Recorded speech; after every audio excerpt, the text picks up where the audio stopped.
నమస్తే welcome to వీటెన్ news. తూర్పు గోదావరి జిల్లా రాజానగరం నియోజకవర్గం రిపోర్టర్ జాజుల సతీబాబు గ్రామీణ ఉపాధి హామీ పథకంలో అవినీతి ఆరోపణలపై విచారణ చేపట్టిన అంబస్ట్ జిల్లా అధికారి ఖాదర్ బాషా తూర్పు గోదావరి జిల్లా మండల గోకవరం మండలం వెదురుపాక గ్రామ పంచాయతీపై గ్రామీణ ఉపాధి హామీ పథకంలో అవినీతి అవకతవకలు జరిగాయని ఎనర్జీ ఎస్ఎన్ఆర్జీఎస్ ఫీల్డ్ అసిస్టెంట్ సంబంధిత అధికారి ఏపీఓపై పలు అభియోగాలు తెలియజేస్తూ ఇచ్చిన ఫిర్యాదుపై విచారణ కమిటీ చేపట్టారు. ఇరువైపుల నుండి అవినీతి ఆరోపణలపై ఆధారాలపై ఆరా తీశారు.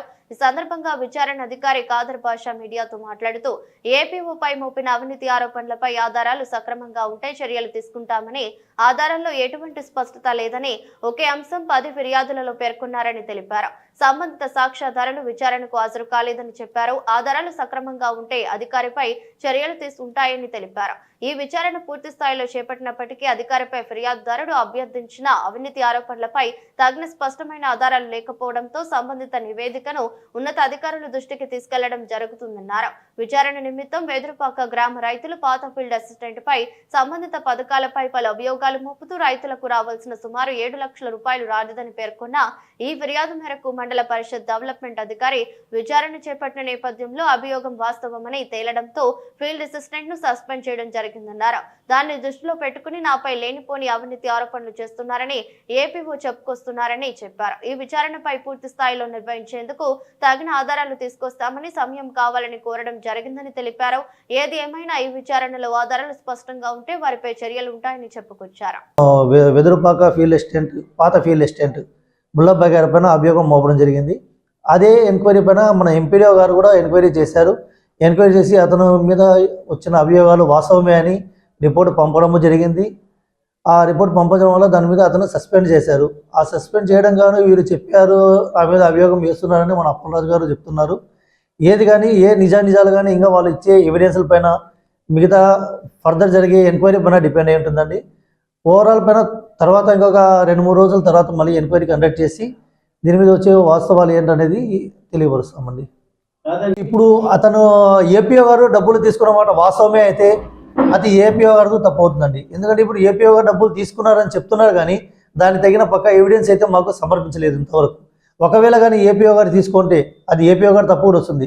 ఇప్పుడు ఏపీఓ గారికి డబ్బులు ఇవ్వాలంటే అతను ఏదో ఒక తప్పు చేసిదా ఈయనవుతుంది, కానీ అతను సొంత డబ్బులు అయితే పెట్టి ఇవ్వను కుదరదని నా ఆలోచన అండి.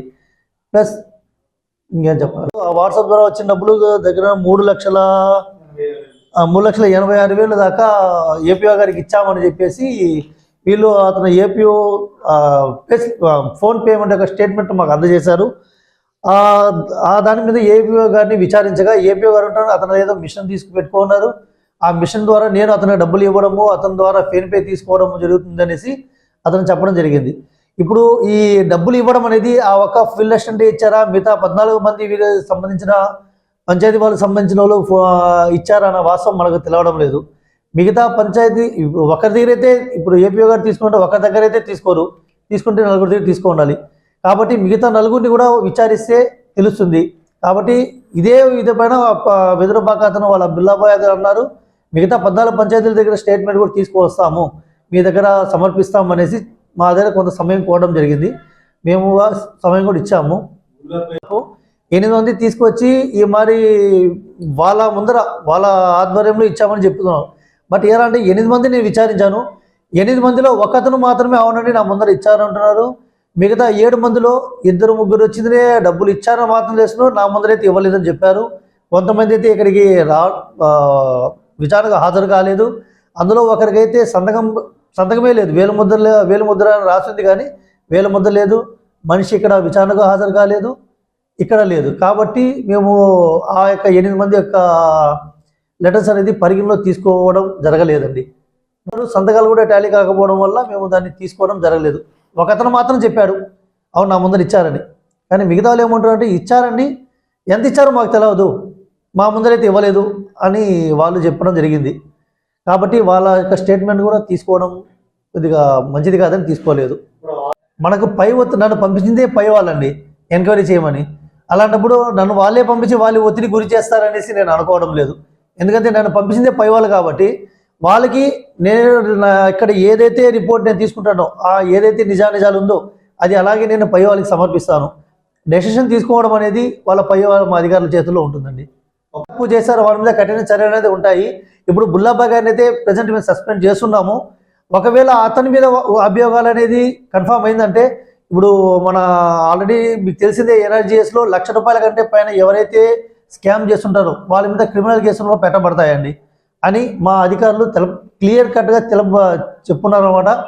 దాని అయినట్లు నేను ఏది కానివ్వండి, నాకైతే డెసిషన్ తీసుకునే అధికారం లేదు. నా పై అధికారులు డెసిషన్ తీసుకుంటారు.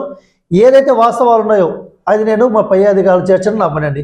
ఇక్కడ ఏదైనా క్లియర్ కట్ క్రిస్టల్ చెప్పండి. ఒకవేళ అప్పలరాజు గారు తప్పు చేశారని తెలిస్తే అతని మీద ఏదైతే నింద మోపడిందో నేను పై అధికారులకు తెలియపరుస్తాను. తర్వాత డెసిషన్ అవును, అది అవినీతి పైన మన ఎంపీడీఓ గారు దర్యాప్తు చేయడంలో దానిలో వచ్చిన కన్ఫర్మేషన్ బట్టి అతన్ని సస్పెండ్ చేశాం. ఆల్రెడీ చేపట్టింది అనమాట. చేపట్టిన తర్వాత ఇంకా మనము దాని మీద ఎంక్వైరీ అనేది చేయలేమండి. ఆల్రెడీ సోషల్ సబ్మిట్ అయిపోయింది, క్లోజ్ అయిపోయింది. అది ఇప్పుడు మనకు వచ్చిన ఫ్రెష్ అభియోగాలపై మనం ఏదైనా చర్చ చేసి మాట్లాడుకోవడం జరుగుతుందండి. ఫ్రెష్గా వచ్చిన ఈ 23, 24 ఆడిట్ది ప్లస్ ఇప్పుడు కొత్తగా రాబోయే 24, 25 ఆడిట్లో వచ్చిన కంప్లైంట్స్ వీటి మీద అవునండి క్రిమినల్ కేసు పెడతాము. బేసిక్గా నష్టపోతున్నా అంటే స్ట్రైట్ అవే చెప్పాలంటే అది మన డబ్బులే, మన గవర్నమెంట్, మన ట్యాక్స్ డబ్బులే, అది ప్రజల డబ్బు, ప్రజలకు ఇస్తున్నాము. అలాంటి అమౌంట్ మనకు నష్టపోతున్నప్పుడు దాంతో ఏదైనా తప్పు జరిగితే ఒక బుల్లబ్బాయే అని కాదు, ఎవరైనా సరే అడగచ్చు. ఒక సామాన్య పౌరుగా కూడా సరే ఇక్కడ తప్పు జరుగుతుందండి అని కంప్లైంట్ చేయడం ద్వారా మనకి ఏదైనా కొద్దిగా బెటర్ ఇంప్రూవ్ కావచ్చు అండి.